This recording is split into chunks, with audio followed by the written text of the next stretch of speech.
First இங்கே 2 line கொடுத்துருக்கேன் பார்த்தீங்களா, 2 லைனில் டாட் டாட் வச்சுருக்கல, எந்த லைனில் இருந்தாலும் எதனா ஒரு லைனில் ஃபஸ்ட்டு நீடில் பஞ்ச் பண்ணி த்ரெட் வெளியில் எடுத்துருங்க.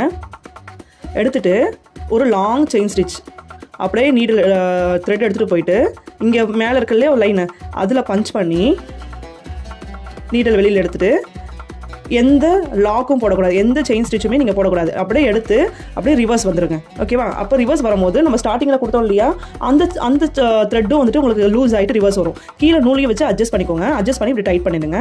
டைட் பண்ணிவிட்டு இப்போ மேலே இருந்து இழுத்துட்டு வந்தோம் பார்த்தீங்களா, இழுத்துட்டு வந்துட்டு இங்கே இப்போ லாக் கொடுக்கணும். இப்போ இங்கே ஒரு லாக் கொடுத்துட்டு பக்கத்தில் அடுத்த லைன் டாட் இருக்குது பார்த்தீங்களா, அங்கே பஞ்ச் பண்ணி சேம் ப்ரொசீஜர் தான். பஞ்ச் பண்ணி எந்த லாக்குமே எதுவுமே கொடுக்கக்கூடாது. த்ரெட் எடுத்துகிட்டு அப்படியே மேலே கொண்டு போங்க. கொஞ்சம் லாங் செயின்ஸ் இருக்குது, கொஞ்சம் இந்த மாதிரி கொஞ்சம் அன்ஈவனாக தான் இருக்கும். நம்ம மேலேருந்து த்ரெட் இழுத்துட்டு வரும்போது ஈவன் ஆகிடும் பாருங்கள்.